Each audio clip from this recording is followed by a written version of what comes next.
Muy buenos días, mi nombre es Ashely Peña. Yo le estaré hablando sobre la psicopatología de la atención y la psicopatología de la percepción, asignado por mi profesora Inés Cepeda de Psicopatología 1. La atención es la capacidad de seleccionar la información sensorial en un momento determinado y de dirigir los procesos mentales. Hay conceptos claves que son alerta, atención, activación, orientación alopsíquica y orientación autopsíquica. La alerta, respuesta fisiológica a la entrada del estímulo y receptividad aumentada a dicho estímulo.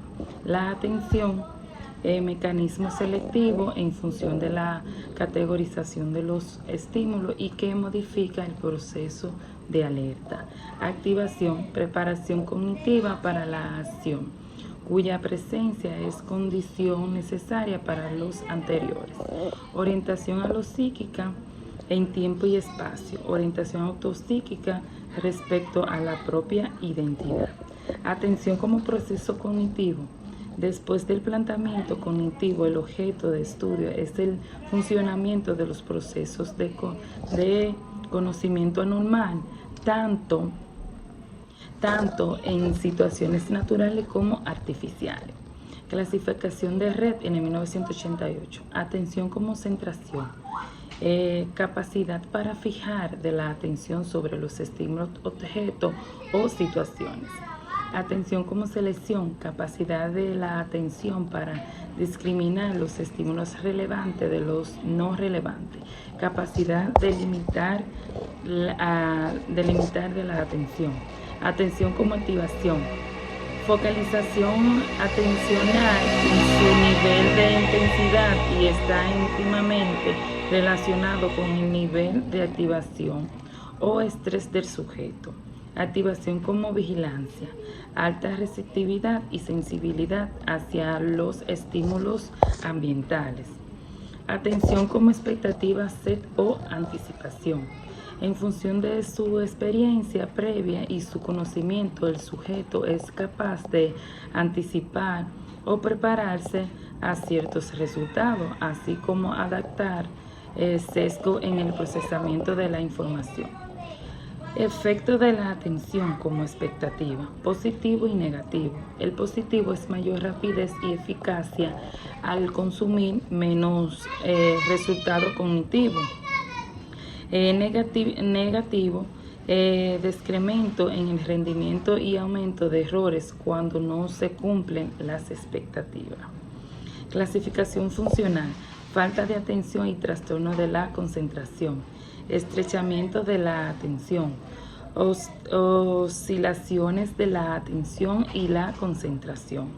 Aproxexia, disminución máxima de la capacidad atencional, grado más intenso de distraibilidad.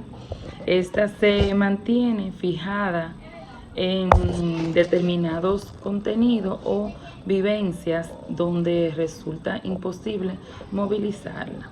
Negligencia de la atención, síndrome de negligencia, se dan en lesiones focales del hemisferio no dominante. Se proponen de abstinencia, negligencia hemiespecial, anetación unilateral, implica ignorar la mitad del espacio extrapersonal e incapacidad del síntesis de los datos sensoriales. La psicopatología de la percepción, definición de Nersi, proceso constructivo, activo o a partir del cual se interpretan los datos sensoriales. La percepción es un fenómeno complejo en el que intervienen las características del estímulo presentado, las predisposiciones individuales del sujeto, receptor y el contexto en el que se encuentra. No depende solo de las características del estímulo. Perspectiva de estudio de las imágenes mentales, dualismo, teoría reduccionista. El dualismo se define la existencia de un código representacional específico para el procesamiento de las imágenes mentales y otros para el procesamiento en términos de proposiciones. Teoría reduccionista: se plantea la existencia de un único formato para la representación mentales que se dan tanto en la palabra como en la imagen y cuya naturaleza sería proporcional, abstracta y uniforme. Clasificación clásica de los trastornos sensoperceptivo,